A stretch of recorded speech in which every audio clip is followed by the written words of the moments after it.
A question on consciousness from Nandita S. and Prasanth B. I saw your videos regarding Advaita Vedanta, but I have one doubt. If the consciousness Turiya is the only reality, is this consciousness present in non-living things like chairs, tables, etc.? If bliss is Brahman, then what about non-living matter? Are they not Brahman? All right.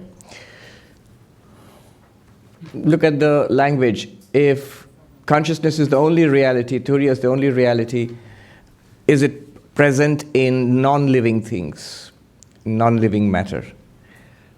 Now, if non-living matter is real, then consciousness is the only reality. So consciousness should be present in non-living matter. And yet, we find a kind of dissonance in this thinking because we feel that we are conscious and the chair and the table are not conscious. Let's go a little deeper into this.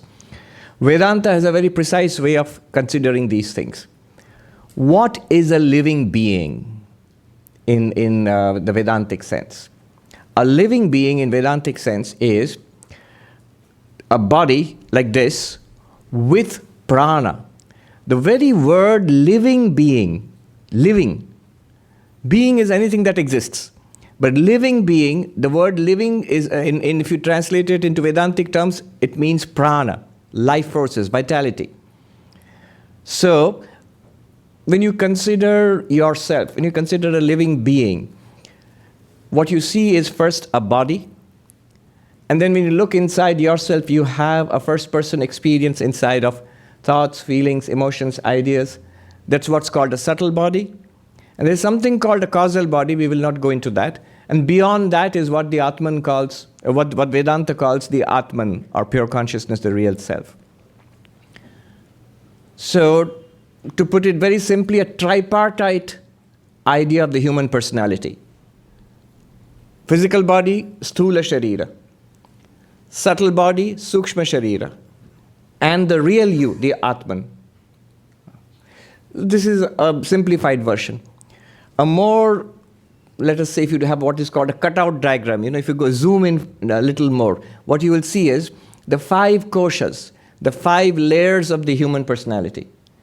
So first you have a physical body. This is called Annamaya kosha, the body which you experience. By the way, whatever I'm saying here, the Vedantic paradigm, it's not really speculation. It's actually a pretty good way of understanding our experience right now.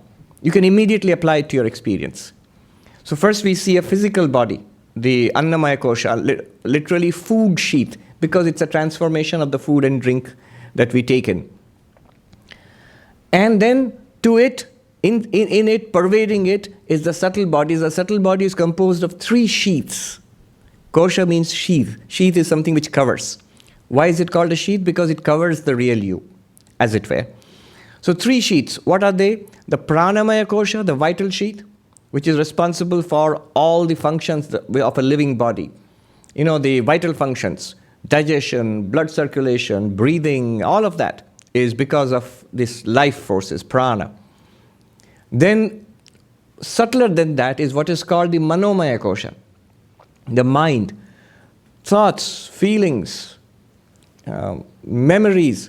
If you just look inside, you will experience it. All the time we are experiencing it. The person, we call out the person, that is the manomaya kosha. And another allied function is the vijnanamaya kosha, the sheath of intellect. That which gives understanding, the determinative faculty, intellect, intelligence. So Vedanta, on purpose, distinguishes between mind and intelligence. Although they are basically the same thing, one is a higher function, one is a lower function of the same thing. Included within these 3, the pranamaya, manomaya, and vijnanamaya, are the sensory system. The ability to see and hear and smell and taste and touch. The motor organs, walking and talking and grasping. So all the motor organs and the sense organs, they're all the powers behind them. The physical aspect of it is in the food sheath. So the powers, the activities are included in these 3 sheaths. And these 3 sheaths together are called the subtle body. Beyond that is something called the causal body, Anandamaya kosha. Let's not bother about it now. And beyond that is the real us, the Atman, which is which is pure consciousness. So this is the model of a living being. The moment the subtle body leaves the physical body, subtle body along with prana, pranamaya kosha is part of the subtle body. When it leaves the physical body, we say that the body is dead. Then there is no difference between the dead body, which was once a living body, and other non-living matter. So I'm coming back, circling back to the question. What is the difference between non-living matter and living matter as far as consciousness is concerned? Now, when the subtle body goes away, we call that the physical body left behind, we call it a dead body. In simple language, in every Indian language, we say the prana has gone. In Hindi, pran nikal gaye, pran chale gaye, we say. So it means the subtle body has gone. No longer a living body. But the subtle body does something else also. And this is important. What the subtle body does is, the consciousness, the Atman, is, so to say, within quotes, reflected in the subtle body. In the Manomaya Kosha, in the Vijnanamaya Kosha, it's reflected there, it shines there, and you feel aware. This reflection of the Atman in the subtle body is the awareness which we feel right now. Right now, when you look, you see a physical body here. And then breathing in and out, that is the pranic, the pranamaya kosha. When you think, I'm going to lift my hand, that thought, manomaya kosha. Actually, when you lift the hand, the energy you're using, pranamaya kosha. The decision you take to lift the hand, vijnanamaya kosha. And if any kind of happiness you derive from it, it's called the anandamaya kosha, but that's something else. But apart from these 5 sheets, we also feel awareness. I am aware. I am aware. I am conscious. We all say that. I am conscious, I am aware. Though a long Vedanta talk takes its toll on your consciousness, you're less and less conscious as the talk. No. So we feel that I am aware, I am conscious. This awareness or consciousness is not the Atman as such. It is a reflection of the Atman in the mind. That's what we feel as consciousness. Now, you can tell me, if something does not have the subtle body, you have the subtle body and I have the subtle body, and we feel the reflection of the consciousness in the subtle body. But if something does not have the subtle body, will it have the reflection of consciousness? No. Though consciousness is present right there, it will not have the reflection of consciousness. It's like a pot with water and the pot next to it without water. Now the pot with water will reflect the sun. You will find a little sun, a little image of the sun shining in that water. But the pot without water, although the sunlight is falling equally on that pot, but you will not find a little image of the sun shining there, because the water is not there. The water has the peculiar capacity of reflecting sunlight and also forming an image. Yeah. The subtle body is like that water. A living body is like that pot with water. A dead body is like the pot without water. A non-living matter is like the pot without the water. Now we can answer that question. If consciousness is the only reality, is it present in non-living matter? So non-living matter is like the pot without the water. Will the reflection, the little shining sun in that water, will it be present if there is no water? No. But is the actual sun, the sunlight, is it present or not? Yes. So the answer is, pure consciousness, Atman, Brahman, is the only reality and is present everywhere. Only thing is, you cannot appreciate it, you cannot feel it, you cannot experience it unless there is a subtle body. That's why living bodies seem to be conscious and non-living bodies do not seem to be conscious. And if you say consciousness pervades everything, then you will get a question like this. If consciousness pervades everything, I get it, I am conscious. And these people seem to be conscious. But the chairs we are sitting on, the carpet we have put our foot on, the building we are sitting in, doesn't seem to be conscious. Why not? We have subtle body, they have subtle bodies, and these things do not have the subtle body. In practice, I remember I was sitting once in my little hut in the mountains, and this young monk used to come to speak with me. He used to live in a cave, and we would come and chat. So he asked something like this about the all-pervasiveness of consciousness. And I said, when a person dies in a dead body, is the Atman? Atman is there everywhere. Brahman is everywhere, Atman is everywhere, right? He said, yes. We were talking in Hindi. When a dead body, is the Atman still there? He looked confused. If it's everywhere, it should be there in a dead body. But then how is a body dead then if the Atman is there? You see, if you understand the Vedantic understanding of living being and non-living being, it's very clear. It's nothing to do with Brahman or Atman. It's to do with the presence or absence of the subtle body. One more thing, especially Indians, we will say that, why then do we say that the Atman has gone when the body dies? We say, that's what's called a Jivatman. The Jivatman is the actual Atman limited by the subtle body. What goes away? Remember, if you take the pot with water, with a little sun shining there, and pour the water into another pot, empty pot, what will happen to the little sun shining there? It will travel with that water. And you get, that is what is called transmigration. You feel, this body is dead and I'm going on to other lives, other places, other bodies. I'm reborn again. Huh? The little son will feel, I'm reborn again in this new pot, shiny new pot. The old pot is broken. But the real sun is your real nature, not that little moving image of the sun. So I hope in all these examples and all, I hope the answer is found there. Yes. One more? Yes, one more. This one is from Mukund N on the nature of bliss. We always say Brahman is infinite existence, consciousness, and bliss. We know the existence aspect, and it is clearly not a function of a state of mind. As Jiva, we know we exist similarly. Awareness or consciousness is also not a function of the state of mind. But when it comes to the nature of bliss, I think it is a function of a state of mind, because we experience the bliss only when the mind is calm. So bliss is not infinite because it is dependent on a calm mind. I am predicting your answer as follows. Good, I like that.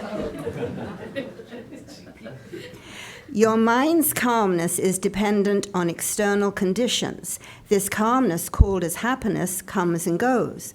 But you, pure being, as experiencer of this happiness, is Brahman. Not being dependent on anything, Brahman's bliss is bliss itself. Here is my counter question to your answer. Okay. Then what is the use of such infinite bliss, which doesn't even light up the mind and keep it forever in bliss? Does a pure being experience this bliss all the time? It's a good question. These questions are good, the questions which help us to understand Vedanta more deeply. The old scholars had a term for this kind of question. They used to call it Sthuna Nikandana Nyaya. That means a pillar. You're going to drive a pillar into the ground. Now, when you drive a pillar into the ground to set it more firmly, what do? You shake it, bring it out, and drive it down again further. So, apparently you're doing something wrong. You're bringing it out. But the next time you drive it down, it'll go in deeper. So similarly, when you ask these questions, probing questions and counter questions and possible answers, you are as if shaking the foundation of Advaita, but when you understand it the next time, it will be a deeper understanding. All right, let's consider the question. The ultimate reality, our nature, is supposed to be Sat Chit Ananda, existence, consciousness, bliss. Pure being, pure awareness, and pure bliss. And the question is, I can sort of understand that existence is not a function of the mind. Things can exist without the mind. Even pure consciousness is not a function of the mind. Pure consciousness is the witness of the mind. But bliss seems to be a function of the mind. Without the mind, how can you have bliss? And if the mind is not there, will this Satchidananda, will it still be there? Will there be bliss? And if that bliss is not experienced, then what is the use of such a bliss? So the mind becomes essential. All right. this is a good time to clarify. This kind of question is a good opportunity to clarify what is meant by Sat Chit Ananda. If you understand what is meant by existence, pure existence, if you understand what is meant by pure consciousness, you will also understand what is meant by pure bliss. What is meant by pure existence? Things exist. Look at our own experience. Things exist. Is this what is meant by pure existence? No. Existence itself apart from the things which exist. That is Sat, pure being. And notice something. You can only experience things which exist. You cannot experience pure being in itself. Are you with me? Yes. You can look around yourself. Look around yourself. Is there existence? Say, yeah. Where? In things which exist. Can you point out pure existence somewhere? Existence without a thing. You can say chair exists, otherwise we'd be pretty much sitting on the floor. We can say my body exists. We can say even space exists. We can say time exists, light exists. We can even say our thoughts exist. We can even say a fictional character like Harry Potter in some sense in the fictional world exists. We can say things like numbers exist. But existence itself, you can never experience it separately from the things which exist. Similarly, consciousness itself. Where is consciousness experienced? Where do you experience consciousness, awareness? Only inside yourself. In thoughts. Thoughts, feelings, emotions, memories, desires, understanding, all the activities of the inner instrument, antakarana, the mind and intellect. Isn't that where you experience consciousness? Tell me, where else do you experience consciousness? Nowhere else. And only in your mind. You don't experience consciousness in anybody else. No? There should be somebody who will protest. So are you saying, Swami, my neighbor is not conscious? They are conscious. We are all conscious. But you do not experience their consciousness. What do you experience? The body, the behavior, the language. And you infer, just like I'm feeling aware inside, that guy must be also feeling aware inside. But that awareness which you feel inside, you do not feel it directly in them. So if you became a telepath, you would experience their thoughts. But you would not experience their awareness. So the awareness is only directly felt in our own thoughts, emotions, ideas. But without the thoughts, emotions, ideas, can you experience awareness? No. Similarly, just as existence is experienced in existing things, consciousness is experienced in conscious thoughts, feelings, emotions. Bliss is also experienced in blissful states of the mind. Bliss itself is not experienceable. Bliss itself is not experienceable. So what good is that? It's like saying ornaments can be experienced. Necklace, bracelet, all these, a ring can be experienced. You can experience ornaments. Gold seems to be a theoretical thing. What's the use of gold? Ornaments are the real thing. No, gold itself is the real thing, and it's gold alone you are experiencing in different forms called necklaces, rings, and bracelets. Similarly, Vedanta says that existence or Sat alone is the reality which you experience as existing things. Consciousness alone is the reality which you experience as conscious thoughts, feelings, emotions. And that thing itself is bliss, which you experience as blissful experiences, pleasurable experiences, happy experiences. So if you ask the question, what good is bliss if you cannot experience it? It's like asking, what good is gold? I'm interested in the ornaments. Well, the ornaments are gold. Without the gold, no ornaments are possible. What good is pure existence? I'm interested in a table which exists, a chair which exists, my food which exists. That's what I'm interested in. But without pure existence, these things wouldn't exist.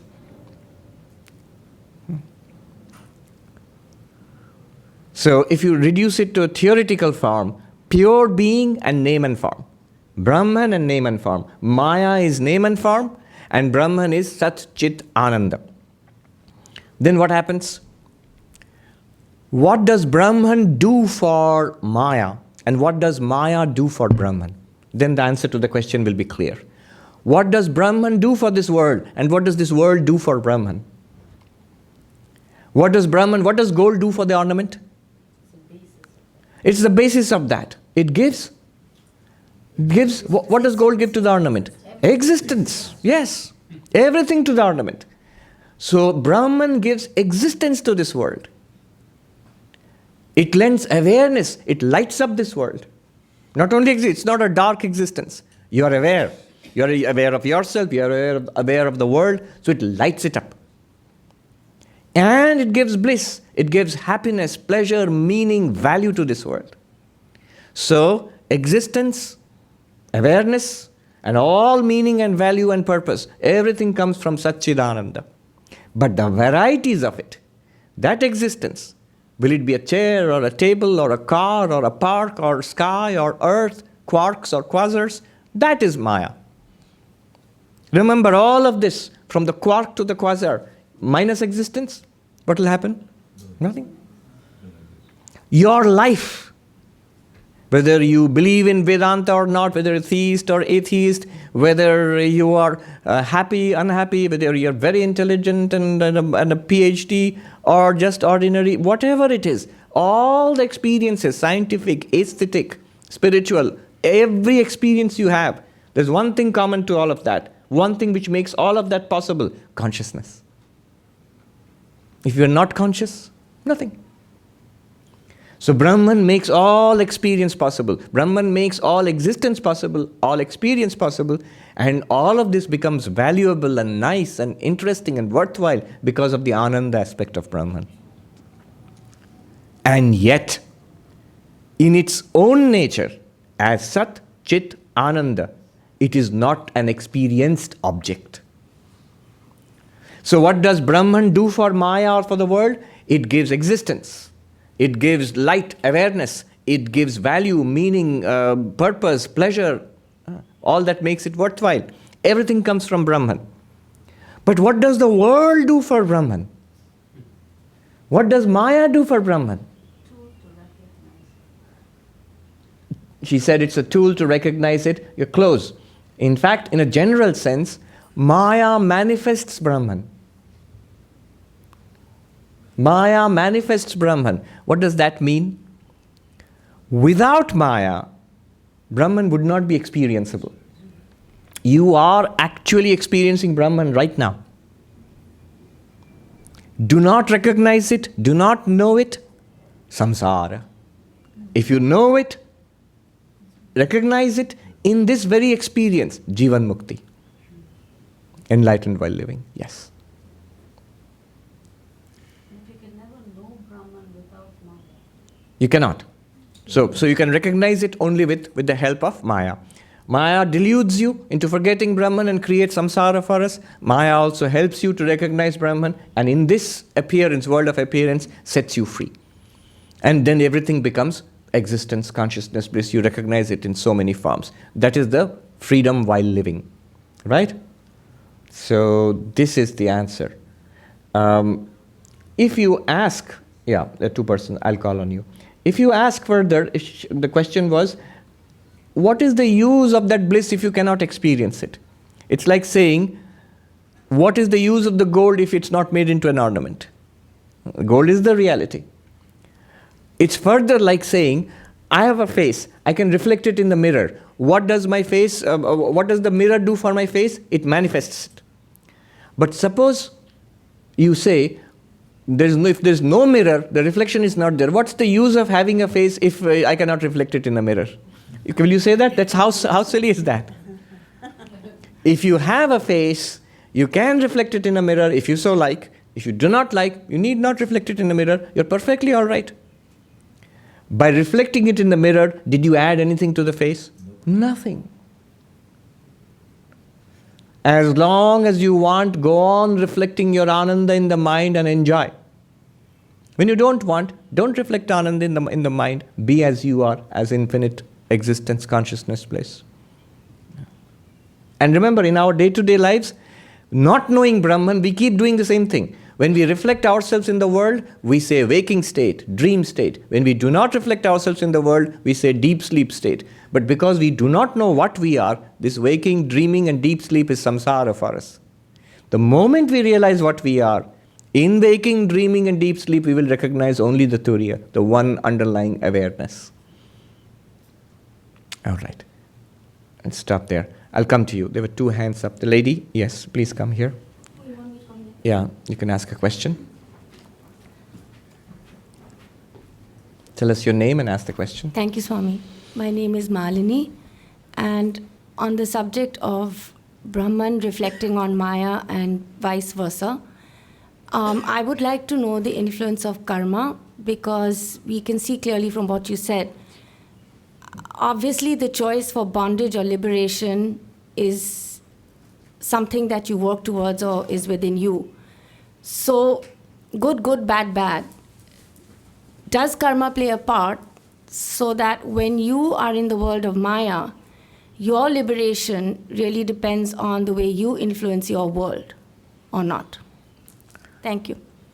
All right, the role of karma. Karma is causality.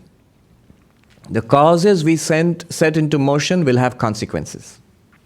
And the consequences are our life. In a very philosophical, Advaitic sense, the kind of reflections you have, the kind of names and forms you're confronted with, the persons you live with, the body and the health that you have, the success and failure in our day-to-day life, all of that is a product of karma. Remember, from Brahman's perspective, it's the same. From a gold perspective, it's the same, but the kind of ornament that you manufacture, that's your karma, right?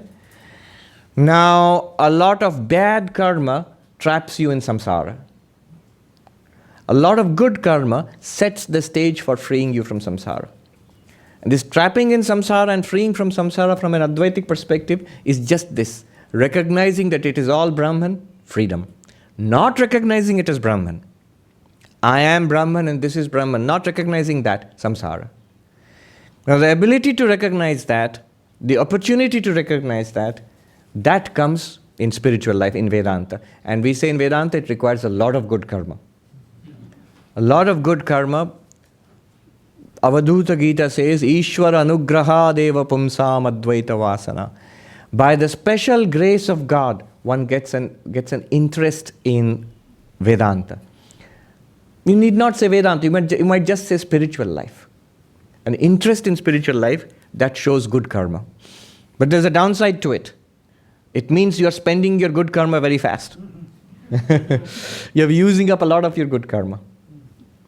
So yes, do a lot of good karma. The fact that you are interested in spiritual life, it itself shows you are what we call punyatma. A lot of punya is there, a lot of good karma is there. Take this opportunity. You're paying heavily for it. Your karma balance is getting depleted heavily. There's a saying among the monks in the Himalayas, if you have a lot of good karma, then you have a pleasant life. Things go your way, you're healthy, you're surrounded by good people, you're successful in life, whatever you do. And if you have a lot more good karma, tremendous amount of good karma, you come to spirituality. They actually say that you come to Vedanta. So, good karma, happy life. Very good karma, spiritual life. Thank you. Thank you. I'll take one more question. The young man there. Yes, please come.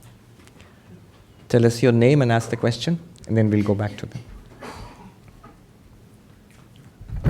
Pranam Swamiji. My name is Darshan. Darshan means? Darshan means? To see. Seeing. Darshan means seeing. And in India, darshan, the word darshan means philosophy. Darshan also means, in its highest sense, realization, seeing the ultimate truth. And don't forget the question. And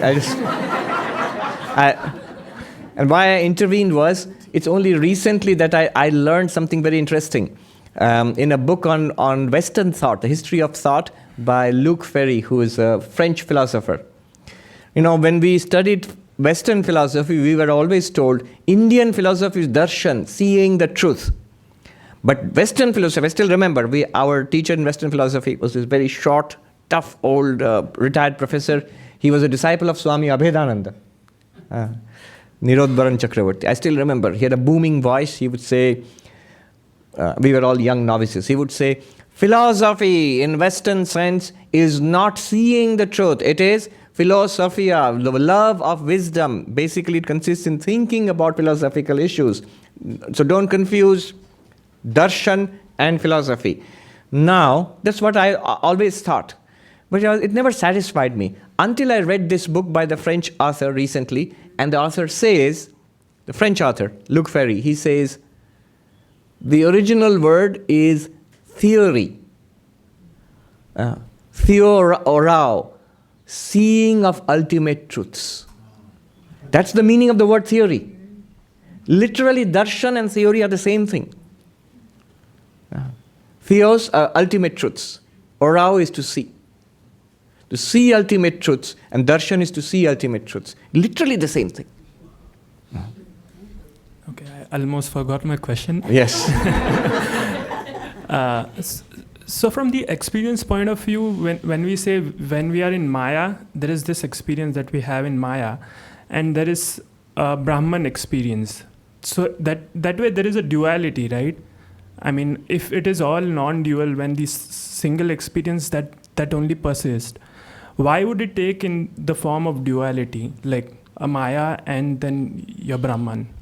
All right, let me pursue this. Non-duality is the reality, but it appears as duality. Now, experience, when you say experience, in Sanskrit, anubhava or experience always has this structure, subject and object. Automatically duality comes there. So duality, and if you look at our life, it is clearly duality is there. Duality means separation, bheda, separation. I am different from you. This is duality. I end here at the tip of my finger, and after this you begin. All other things begin. So this is duality. When I feel I am this and you, that is different. This and I and that. What Advaita wants to say, this I cannot emphasize this enough. What Advaita wants to say is, non-duality is the reality, of which duality is the appearance. It does not deny that you experience a duality. It only questions the reality of that experience, the reality of the duality. It says the non-dual reality alone appears as the duality experience. Without duality, you cannot have experience. Right? So, but isn't that then there's still a distinction? No. This lectern is made of wood. So wood is the reality and lectern is the appearance thereof. Are there two things? Though we are using two words, wood, lectern, or podium. We are using two words, but are there two things? Can you count two things? If you can count two things, you have to show me separately. Can you show them separately? No. You cannot. But unless the wood is made into the podium, you cannot experience it. I mean, you can experience this log of wood, but it needs some form to experience. You cannot use it, and you cannot give it the name podium. So what we call nama, rupa, vyavahara, name, form and use, transactional use, all of that is Maya, but underlying it is one non-dual reality.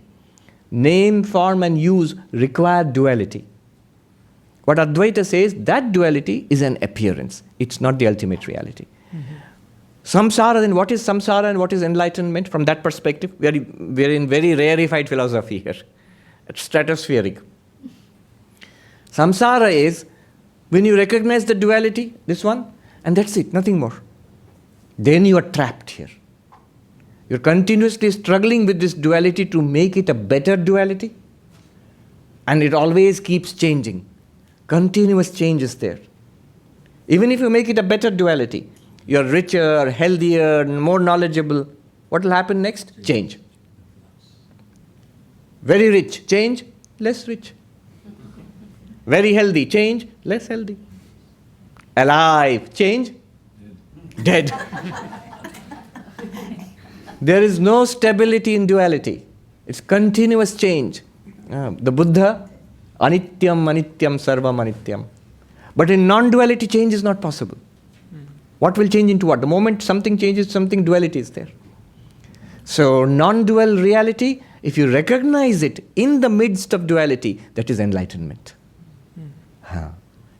Because you are that non-dual reality. That non-dual reality is free of samsara. When you realize aham brahmasmi, free of samsara. But if you say aham manoasmi, I am the mind, in samsara. Aham dehoasmi, I am the body, in samsara. Very good. I'll call on you. Another question from the internet audience. Yes. We're getting very rarefied questions, difficult ones. You have something easier for me? It's a question on suffering. Oh. On suffering, all right. Is it fair to infer that suffering brings us closer? Who asked the question? Oh, I beg your pardon. It's Tulasi. Tulsi. Yeah. Not our Tulsi, no? No. Okay. No. Is it fair to infer that suffering brings us closer to spirituality, taking examples of Buddha and a few others? In the modern world, can this be interpreted differently, that people who are emotionally and mentally weak resort to spirituality as an escape route? Please explain. I'll divide the question into two parts. One is a broad question of the utility of suffering as far as spirituality is concerned. Yes, it has been always connected with spirituality. See, ultimately, one realizes that the deep existential level of suffering built into our lives. Gita says birth is suffering, disease is suffering, old age is suffering, death is suffering. Janma mrityu jara vyadhi dukkha doshanudarshanam.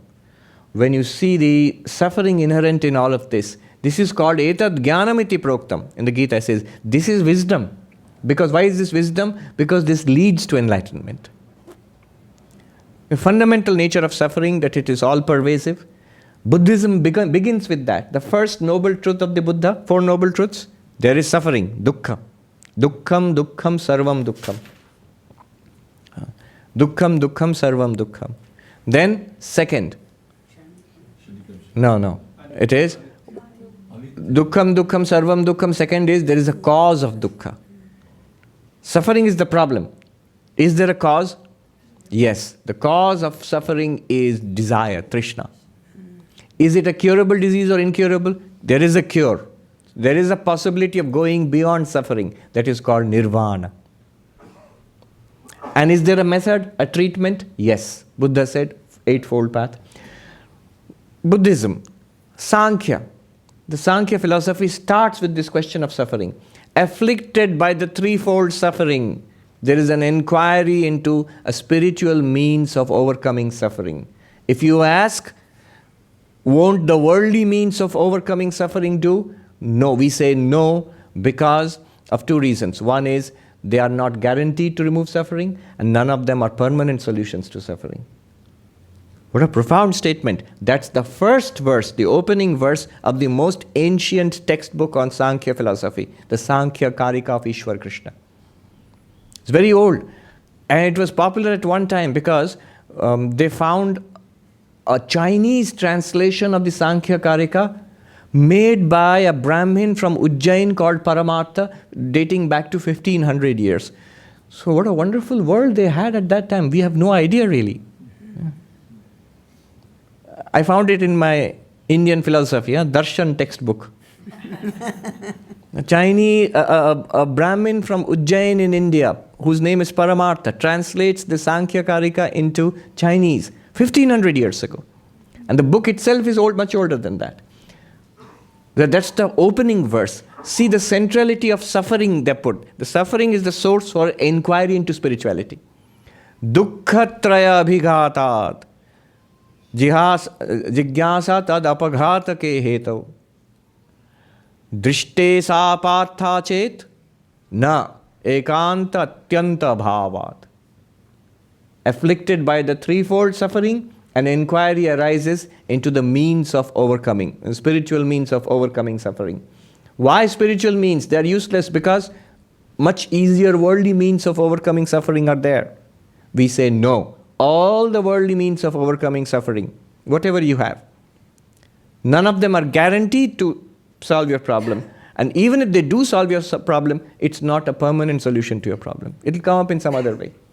But the spiritual solution is guaranteed and a permanent solution. You say, says who? Says all the religious traditions of the whole world. That is the meaning of the term you come across. Whether it is the Christian salvation or the Islamic heaven or the Hindu moksha or the Buddhist nirvana, it means that there is a guaranteed solution to the problems of life and a permanent solution to it, a complete solution to it. So yes, suffering is connected with that, with an inquiry into. There is a saying, however, suffering of what sort? Tremendous, unrelenting suffering which gives you no respite at all, there won't be any spirituality. Because just suffering is there. Life is full of suffering. No chance of dealing with it.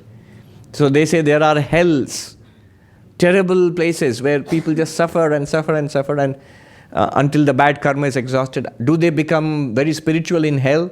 No. Because too much suffering. And there are heavens where life is one long party. So do they become very spiritual in the heavens? No.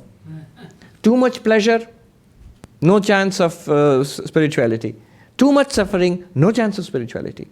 It's usually in this middle realms, like this earth, where it's a mixture of both.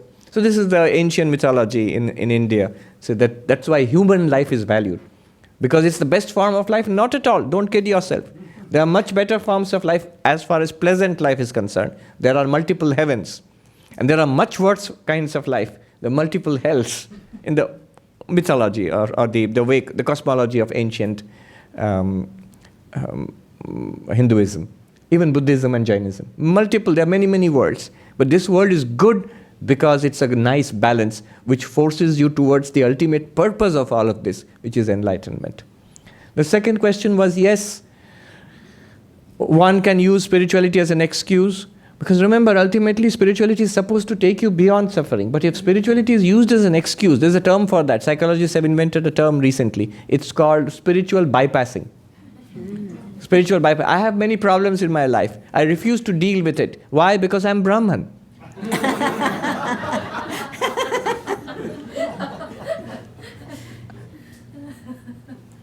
I won't pay my bills. I won't turn up for work on time. I don't. My email backlog is all clogged up. I don't do any of it. Why? I'm Brahman. I don't need to. That's bypassing. No Upanishad talks about this extraordinarily lazy Brahman.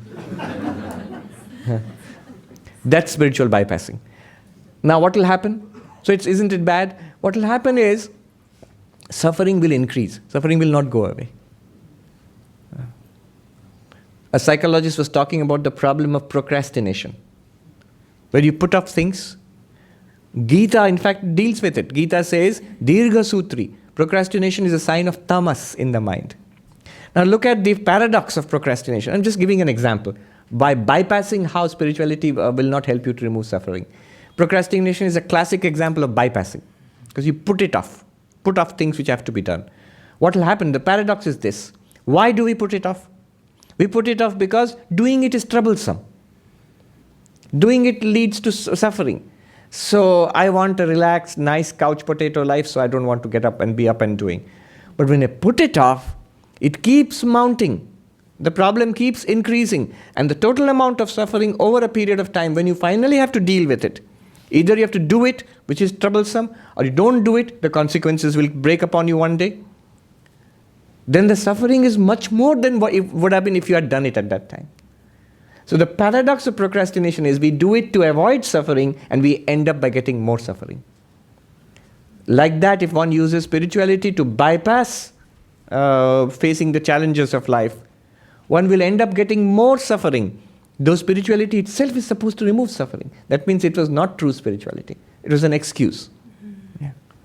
Spirituality always, any true spirituality, encourages you to be up and doing. Swami Vivekananda said, there are tests of truth. Does it make you stronger? Then take it as the truth. Are you becoming weaker? Reject it as poison. One friend, a young student in India told me, I have a friend who goes to this particular guru and he is full of stories about this guru, how wonderful the guru is.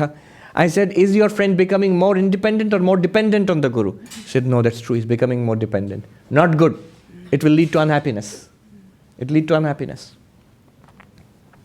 Test of truth is unselfishness. Vivekananda, this is a simple test of truth. Unselfishness is spirituality. Selfishness is worldliness.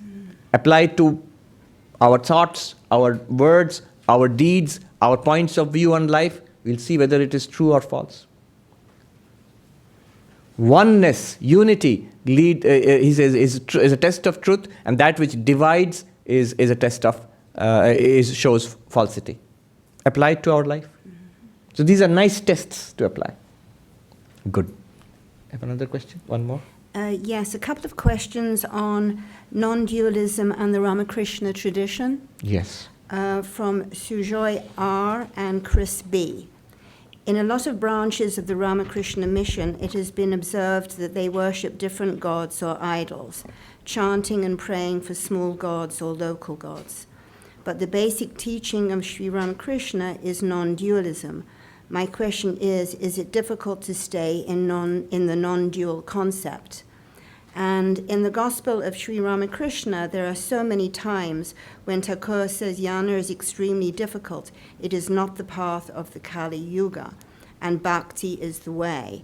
Why then do we study jnana in the Ramakrishna tradition? Why do we study jnana, or this path of non-dualism? So it's a good question. Some people have the question. Let me give you the direct answer first, and then I'll explain. The straight answer is, what we teach in the Ramakrishna order is the foundation is of non-dualism, and the various expressions can be of many dualistic religious expressions like bhakti or karma or meditation. Is this new? Not at all. If you go to the classical monasteries, classical Advaita traditions, the Sringeri monastery or the monastery of Puri, these are established by Shankaracharya. What you will find there? You will find an image, all ritualistic worship, everything is going on. Think about it. Is it contradictory? It seems to be contradictory. You're talking about non-dualism and yet dualistic worship is going on. There was this great monk of our order, Jagadananda ji, who was a disciple of the Holy Mother. He was regarded as an enlightened person, Brahmagyani in his lifetime. And I heard this story I never met him, but I heard this story from a monk who had seen him. He said one day in our ashram in Dehradun, in the north of India, where he used to live in his old age, Swami Jagadananda, he was picking flowers for the daily worship in the shrine. And a young novice, brahmachari, who was surprised, said, Swami, even now you are picking flowers? Why? What's the problem? You are a Brahmagyani. So the idea was, you are a knower of Brahman, you are enlightened. So something in the mind of what is in the mind of the brahmachari? If an enlightened person, I guess, will always be talking about Brahman and Om and would be reading the Mandukya and the Avaduta Gita or something like, or Ashtavakra, that's an enlightened person.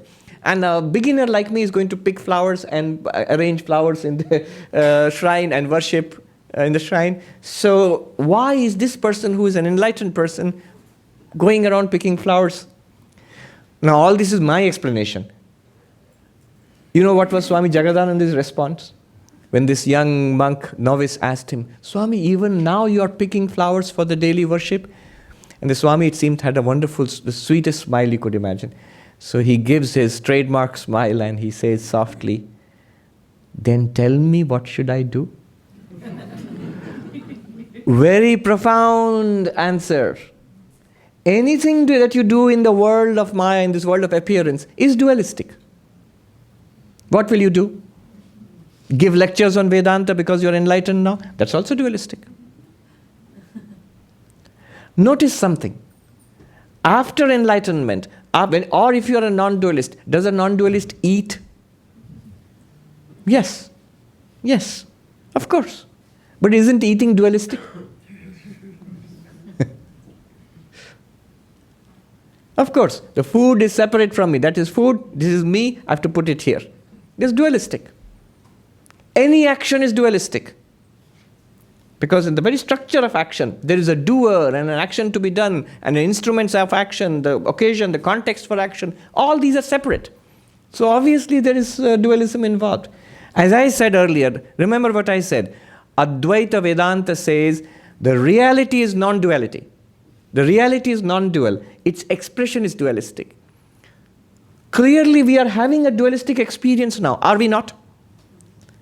Advaita Vedanta would be foolish to deny that we are having a dualistic experience. What Advaita Vedanta does is questions the reality of your experience. You are having a dualistic experience. If you inquire, you will see the reality even now is one. When we dream, is it not dualistic? I am there are people there are things happening there. It's a very dualistic. Dualistic means multiple entities are there. So there's a very dualistic experience in a dream. Is it not so? There are people, places, activities, and you're also there with a body in there in this whole simulation of what we call a dream. And yet, in this multiplicity, is it not true there is only one thing all the time, the dreamer's mind? Everything in your dream is your own mind. With respect to your mind, non-dual, not two. But in the dream, definitely multiple things are going on. Underlying it, reality is one dreamer's mind. Similarly here, one non-dual Brahman alone exists, appears as many. The Gita says, Avibhaktam cha bhuteshu, vibhaktam iva cha sthitam. Undivided in all beings, one reality appears to be divided. You alone in your dream, you divide yourself into 1,000 people and interact with yourself. True or not?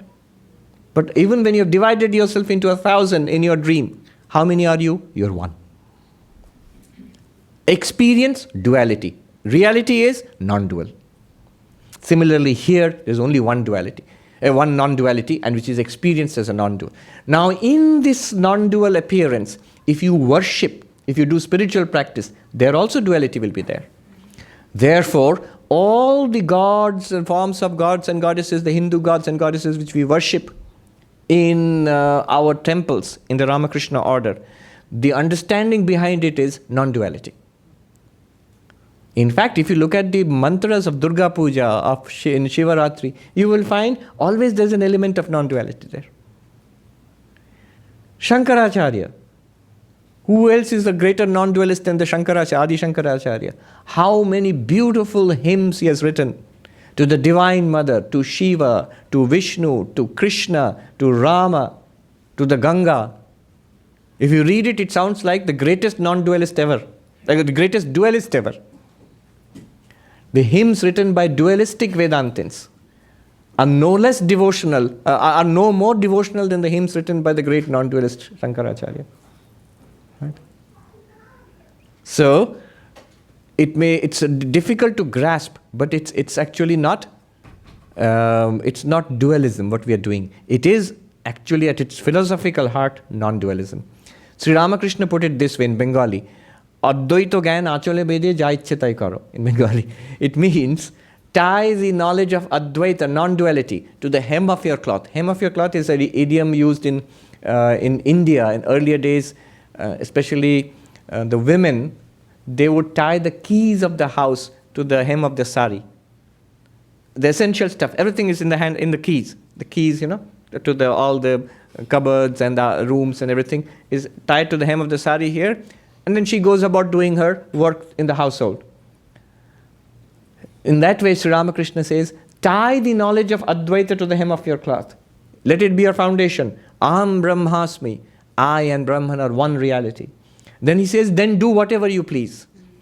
Whatever you please means, would you like to worship God in the full glory of ritualistic worship? Unless you see a Durga Puja, you don't know what ritualistic worship is. 5 days of the most extreme ritualistic worship. Do it. And you can, with all honesty, say, Aham Brahmasmi, there is only one. Or do you want to engage in service to humanity?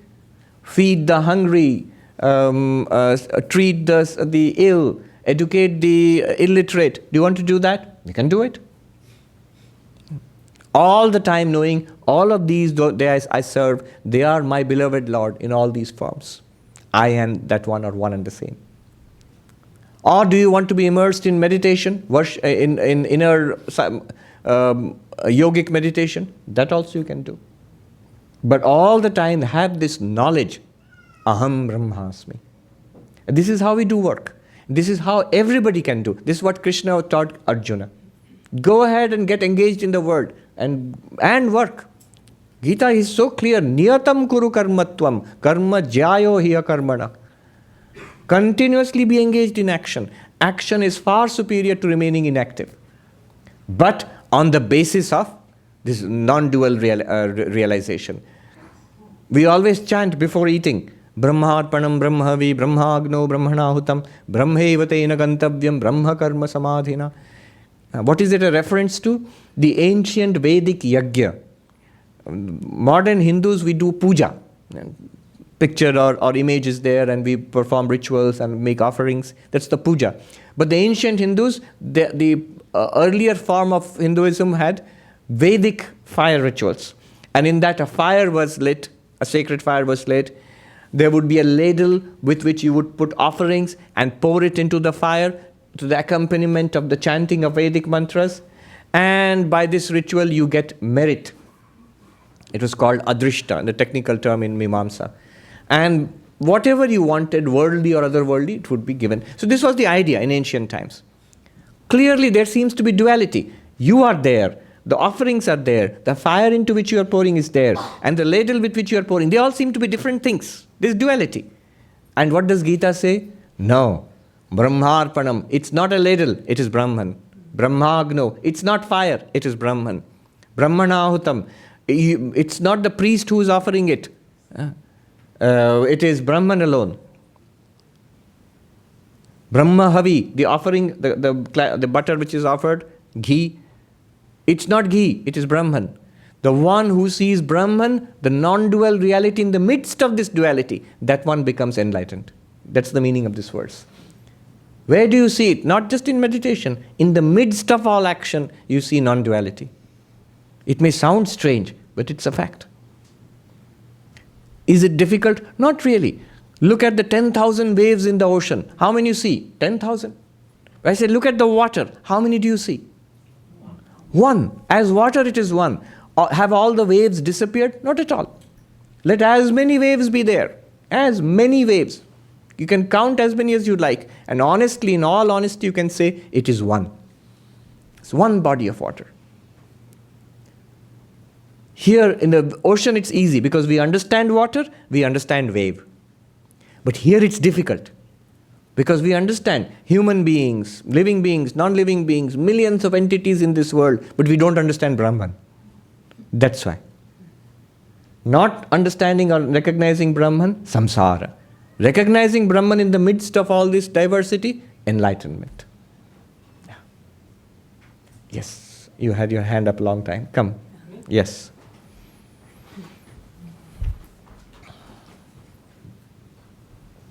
Hello, my name is Dan. Dan. I'm new here to Vedanta and to the center.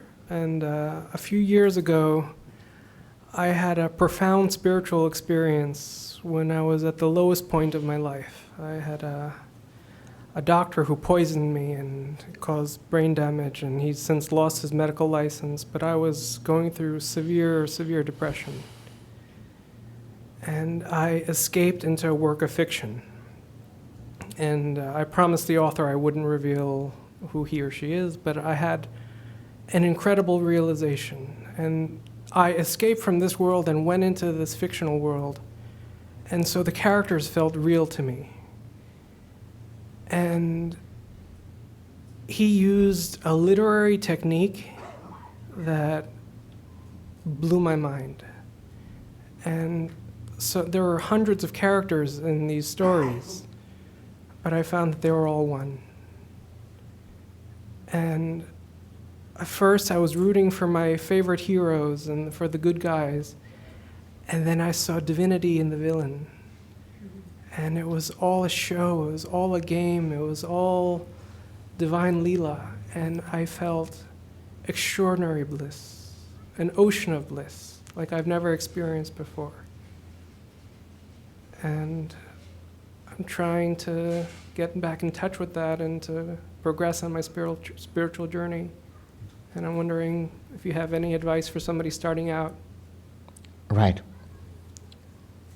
We are not really starting out. Yeah. You're already there, right? And there was a very beautiful thing you said. What you experienced in that technique, in that literary world, transfer it here. That was the point of it. The enormous diversity here, remaining diverse, underneath it is that one divine reality. Ultimately, from that perspective, the hero is not the hero, the villain is not the villain. I alone am appearing as that impersonal reality, am appearing as the hero and the villain. We have to play our parts. You have to be the hero and you have to improve or better the villain in the story. But always knowing underneath, feeling that oneness with everybody. So that prevents us, that checks hatred, that checks fanaticism. To know that the person who differs from you, the person who's different, the person who does not agree with you, the person who seems to be so recalcitrant, so obtuse, so difficult, is none other than you. I myself in that form. You still have to deal with it. Life goes on as it is. But if you have that feeling of oneness, it's much easier. You don't get so upset at all. There's an underlying calmness, there's an underlying serenity, and the knowledge that it's all right. Very good, and thanks for sharing, Dan. You want to come and say something? Yes. Then we'll take up a couple of questions from the internet, and then we'll stop here. Swami, my name is Madhu. Madhu. This is related to the first question we got. I'm now realizing. So I found this one sentence in the Briguvalli, which goes, Sayaschayam Purushe Sayascha Sa Aditya Sa Eka. Sa Eka. Roughly translated, he who is in the person and who is in the sun is the same. How so, and how do we understand this? All right. So Yaschayam Purusha Yascha So Aditya Sa Ekaha. This is from Taittiriya Upanishad. A very, very profound statement. But you have to understand it. It's a very ancient kind of idiom, thousands of years old. Imagine it this way. There are many, many grades of existence. Right? I'll take some time with this question, so we will not go into the internet questions anymore. But it's a very, very good occasion to understand this. Now, and this ties in with the question of bliss, ananda. The Upanishad says, the old Vedic or Upanishadic idea of happiness was that your happiness in this world, if you see, it depends on the objects of happiness, the food and the drink and the company and all. That gives you happiness. And your own capacity. You must be hungry and thirsty and healthy, and all the senses must be active to enjoy that object fully. And the environment must be proper. It must be a good environment. That's why the same cup of tea you take in the cart outside, and the same cup of tea, if you ask for it in Starbucks, it costs much, much more. Or if you ask for it in a nice restaurant, it costs much more. They're charging you for the environment. It gives, so, three things. Sharira, Vishaya, lokaha. Sharira means the body, the psychophysical system. This is essential for your enjoyment. Unless this is working, see, you're a multi-millionaire or a billionaire and you can buy all the things that you want, but you're so sick that you're in the ICU in Mount Sinai. Now how happy will you be? You can't be happy because the body is unable to enjoy anything. So a healthy body, a powerful body. So anyway, the point is this. Now this is the way we conceive enjoyment. In Taittiriya Upanishad it's there. And there are many, many grades of this. Many grades of this. They say the limit of enjoyment in this life, in the human life, in this, conceive of the person, of the maximum possible human enjoyment. And he paints an attractive picture. The first thing the Upanishad says, if I say it immediately, there are boos everywhere. Because first thing says, what is the first condition for human happiness? Yuva syat, you must be young. And all the people above 50 went boo the first time I said. But it's a fact that what comes easily, effortlessly when you are 21, you have to really work at it and manage it to get the same thing when you are 51 or 61. 21, effortless.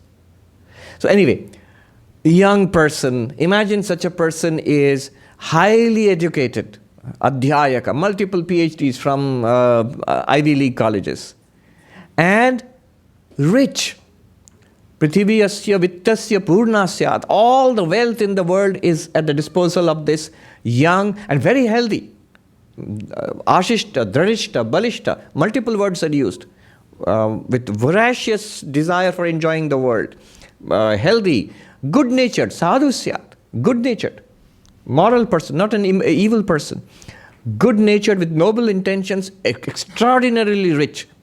The richest person in the world. And highly educated. And all of this together in one person, imagine. And he says, that's the maximum possible human happiness. Okay? And he says, consider sa eka manushananda. Consider that to be one unit of happiness.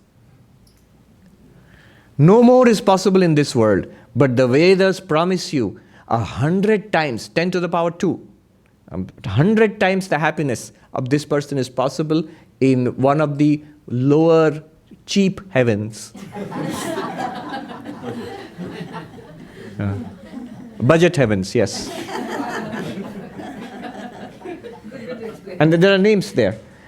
How do you go there? Well, why is it so much better there? Because the three components of happiness, the body, the sharira, the objects, vishaya, and the loka, environment, they are all much better. You get a much superior body in a heaven compared to a biological body here. Superman, Spider-Man body or something like that. Higher body. And there are superior objects of enjoyment available to them. In fact, that lowest grade of heaven is called Karma Gandharva.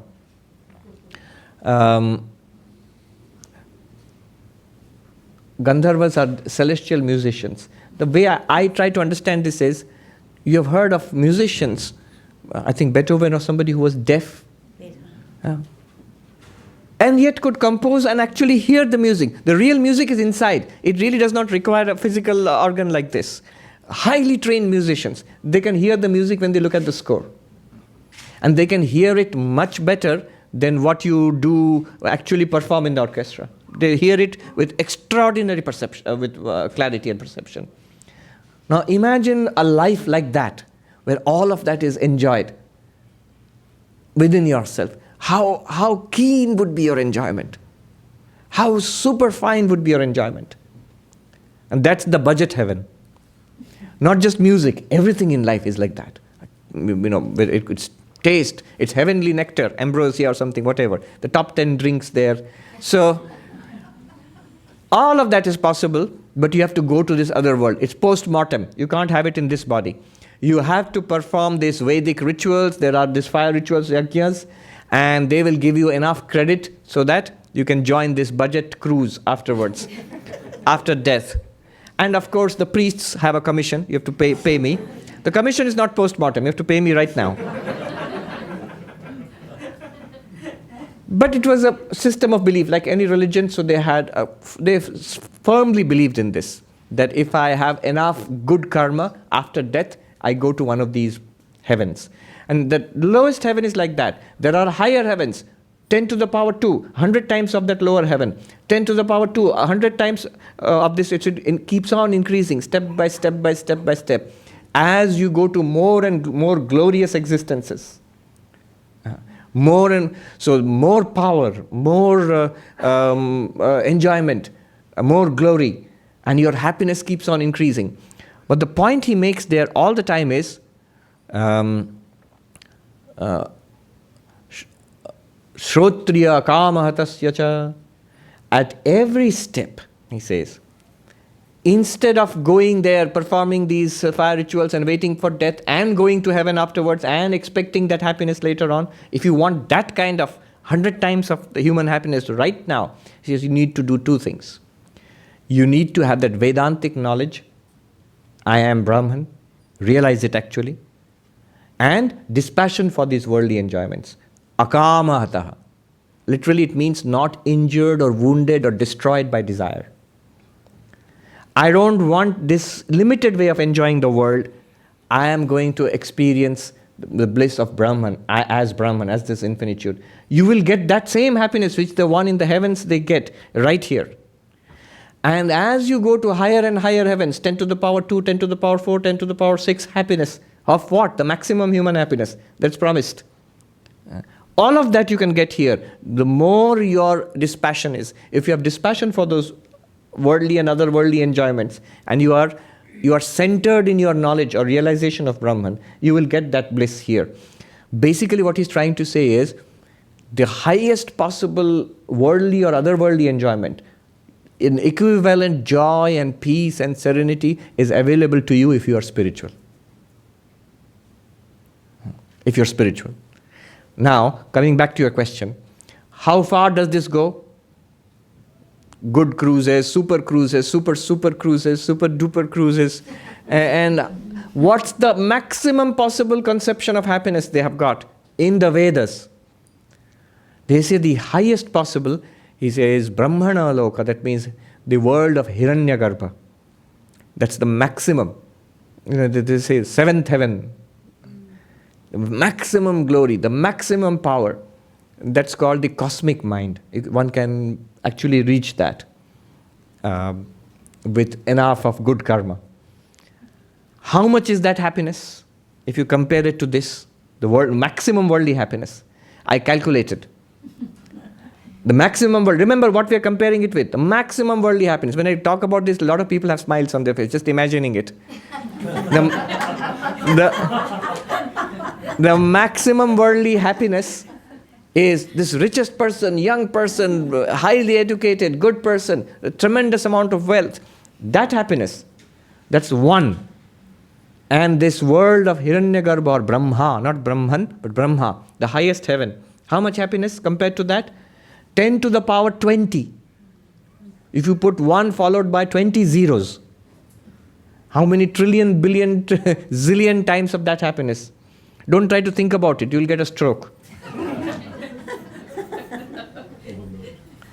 I had read a science fiction story many years ago when I was a kid. A very interesting science fiction story. It says that the more bigger number that you think about, the more it blows your mind. You know, billion, oh, that's so huge. A trillion, that's really, really huge. A centillion, and now there are even bigger numbers. There is a Googleplex. There is what's the name of that number?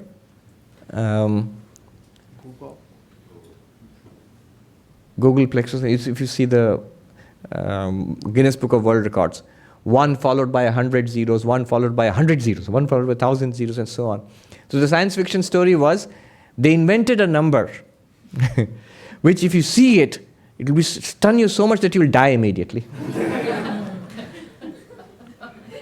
So all you have to do to commit suicide is look at that number and you'll die. You'll get such a shock, it's so big.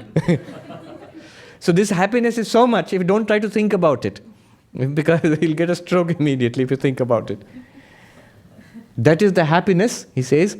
Now this Hiranyagarbha, the point is this Hiranyagarbha in the ancient Vedas is identified with Aditya, the sun. The sun stands for that Hiranyagarbha. So not sun, by sun it does not mean that ball of nuclear fusion going on, the hydrogen being converted into nuclear fusion. It's just the body of Hiranyagarbha. That's that this is your body and this is my body. There's a consciousness which calls the sun its own body. That was the conception. And so that is Hiranyagarbha. This is the human being. Now what that line says, Yaschayam Purushe, that glory and happiness which is there in one human being, and that 10 to the power 20 which is there in that incredible being, the most glorious being in this universe, Hiranyagarbha, the cosmic mind, both are the same. What does it mean? 1 is equal to 10 to the power 20. How? That is 10 to the power 20. This is 1. What it is pointing towards is both are manifestations of one Satchidananda, which you are. If you realize that, it's just like my face being reflected in a distorted little dirty mirror and the same face being reflected in the finest platinum mirror. What a beautiful reflection and what a miserable little reflection. That's the human happiness. That is the great happiness of Hiranyagarbha, Aditya. Both are same. I am this. So when you realize Aham Brahmasmi, this entire range of happiness is open to you. That's the meaning. Literally it means that which is in this miserable human creature, that which is in this glorious Hiranyagarbha. So you have to imagine the old Vedic worship. That was the range of their religion. This range. What Vedanta does is, the whole range is appearance, Maya. Appearance of what? The one reality which you already are. Sa ekaha, it is one.